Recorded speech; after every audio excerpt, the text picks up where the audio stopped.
Hello everyone, good morning.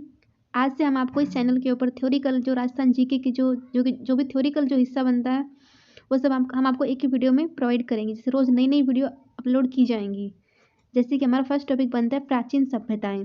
उसके अंदर हमारा पहला टॉपिक बनता है कालीबंगा सभ्यता, जो कि हमारी पहली सभ्यता है। अगर इस सभ्यता में अगर जिले की बात की जाए तो हनुमानगढ़ जिले के अंदर इस सभ्यता का स्टार्ट हुई थी। अगर आपसे नदी के बारे में पूछा जाए तो सरस्वती नदी के ऊपर मतलब नदी के पास ही पाई गई थी। अगर इसका वर्तमान नाम पूछा जाए तो खग्गर इसका वर्तमान नाम रहा है। अगर आपसे कभी समय पूछ लिया जाए तो समय होगा 3,000 ईसा पूर्व से लेकर 1750 ईसा पूर्व तक का समय इसमें लगा था। अगर काल की बात की जाए तो कांस्य युगीन काल इसमें रहा है। अगर खोजकर्ता की बात की जाए तो 1952 में अमलानंद घोष ने इसकी खोज की थी। अगर उत्खननकर्ता पूछा जाए, खोजकर्ता और उत्खननकर्ता दोनों अलग अलग इंसान हैं। खोजकर्ता तो थे अमलानंद घोष, और जो इसकी जो खोजकर्ता रहे वो दो इंसान अलग से थे। जैसे कि कान्हा जी के नाम के ऊपर है ब्रजवासी और बालकृष्ण थापर, ब्रजवासी लाल और बालकृष्ण थापर।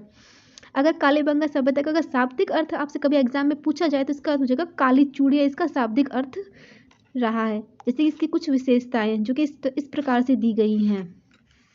दोहरे जुते हुए खेत के साक्ष्य कहाँ से मिले हैं? ये क्वेश्चन एग्जाम में बार बार पूछा गया है कि दोहरे जुते हुए खेत के साक्ष्य कहाँ से मिले हैं। तो यह मिलते कालीबंगा सभ्यता से। यह 2 नगरों में विभाजित था, यानी 2 नगरों में आपस में बटा हुआ था।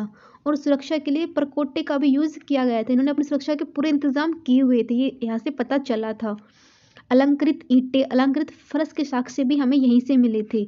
यह भी काफी बार पूछा गया है। लकड़ी से बनी नाली, ये काफी बार एग्जाम में आया हुआ है कि कहाँ से मिली है। यहाँ ईंटों से निर्मित चबूतरे, 7 अग्नि कुंड, राख, पशुओं की हड्डी, ऊंट की हड्डी प्राप्त हुई थी। और यह पता लगाया जा सकता है कि ऊंट इनका पालतू जानवर रहा था। यहाँ सूती वस्त्र से में लिपटा हुआ उस्त्रा, यानी वो लोग उस्त्रे का यूज भी जानते थे। और नेक्स्ट बनता है कपास की खेती के साक्ष्य। यह विश्व में प्रथम स्थान पर पूछा गया था।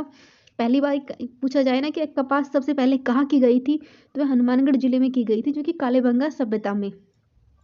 जले हुए चावल के साक्ष्य मिले थे, यानी वो चावल का यूज भी जानते थे।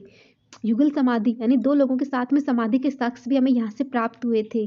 या मिट्टी से निर्मित फुटा, यानी जो स्केल होता है मिट्टी से बना हुआ स्केल भी प्राप्त हुआ था। यहाँ पर शैल चिकित्सा के साक्ष्य मिले थे, क्योंकि यहाँ पर एक बच्चे का कंकाल भी मिला हुआ था।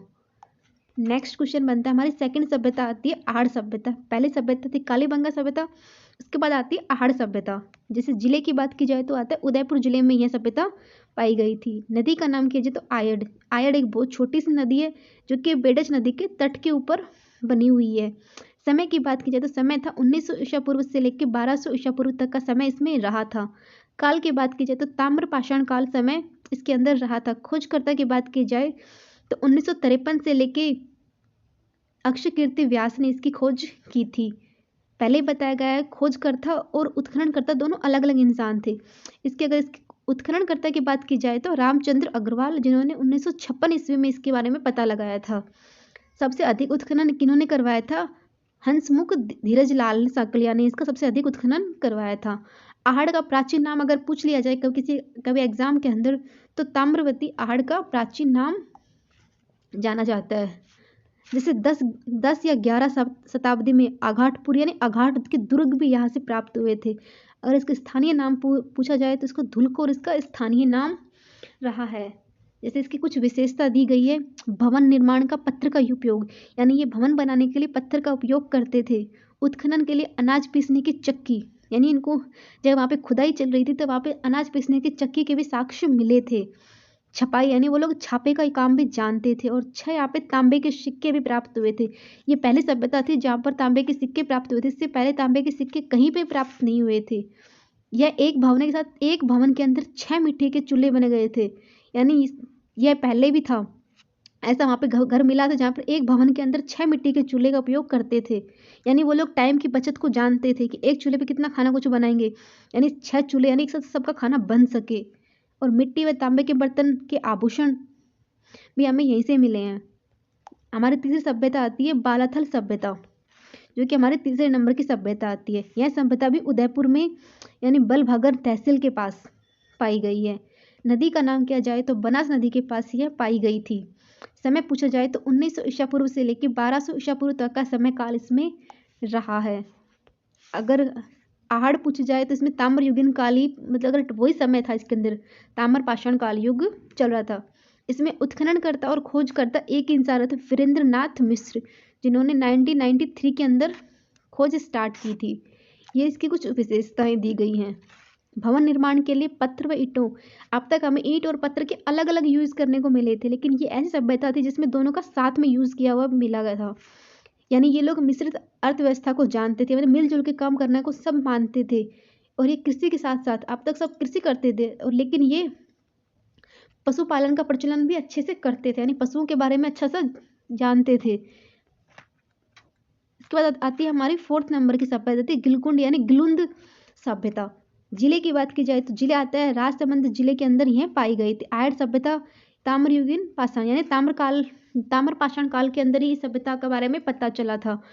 उत्खननकर्ता और खोजकर्ता की बात की जाए तो 1957 से लेकर 58 तक ब्रजवासी लाल, जिन्होंने इसकी उत्खननकर्ता और खोजकर्ता रहे हैं। इसके बाद आती है धोला मगरा, जो कि हमारी 5वीं सभ्यता रही है। यह एक बहुत छोटी सभ्यता थी।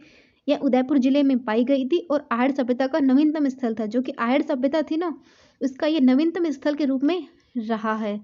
इसके बाद आती है 6 नंबर की सभ्यता गणेश्वर सभ्यता। जिले का नाम पूछा तो सिक्कर, जो कि नीम के थाने इसकी तहसील के पास पड़ता है। नदी की बात की जाए तो कातली नदी थी। और समय पूछा जाए तो 2800 ईसा पूर्व तक का समय रहा था। काल की बात की जाए ताम्र पाषाण काल यानी ताम्र पाषाण युगीन की सभ्यता की जननी थी। खोजकर्ता और उत्खननकर्ता की बात की जाए तो रतन चंद्र अग्रवाल, जिन्होंने 1977 के अंदर इसके बारे में पता लगाया था। ये इसकी कुछ विशेषता बताई गई थी। मछली पकड़ने का कांटा, यानी वो लोग मछली को पकड़ते थे, ये इसके साक्ष्य यहाँ से मिले थे। तांबे की कुल्हाड़ी के साक्ष्य भी हमें यहीं से मिले थे। शुद्ध तांबे की तलवार, भाले, बर्तन, आभूषण, सुइयां भी कुछ कुछ साक्ष्य ऐसे भी वहां से प्राप्त हुए थे। इसके बाद आती है हमारी 7वीं सभ्यता, जो कि बैराट सभ्यता है। जिले पूछा जाए तो जयपुर जिले के अंदर बैराट सभ्यता में पाई गई थी। नदी पूछी जाए तो बाणगंगा नदी के अंदर से पाया गया था। समय की बात की जाए तो 600 ईसा पूर्व से लेकर 1 ईस्वी तक इसके बारे में पता लगाया गया है। काल की बात की जाए तो लोह युगीन काल रहा था। इसमें आता है खोजकर्ता और उत्खननकर्ता दयाराम सहानी, जिन्होंने 1935 से लेकर 36 तक इसके खोज में भाग लिया था। इस सभ्यता के अंदर जो प्रमुख स्थल सामने आए थे वो थे बिजक की पहाड़ी, भीम डूगरी, महादेव जी की डोंगरी। इसमें 3 जिसके प्रमुख स्थल के रूप में माने गए थे। ये इसकी कुछ विशेषताएं हैं कि वहाँ पे क्या क्या मिला था। महाजनपद संस्कृति के साक्ष्य मिले थे। जो महाजनपद संस्कृति थी ना, उसके साक्ष्य भी यहाँ से मिले थे। मत्स्य जनपद की राजधानी विराटनगर। मत्स्य जनपद के अंदर क्या कौन कौन से आते हैं? जयपुर, अलवर और भरतपुर। विराटनगर आप सबको पता होगा, बैराट का ही प्राचीन नाम विराटनगर रहा है। महाभारत संस्कृति के साक्ष्य भी वहां से मिले थे।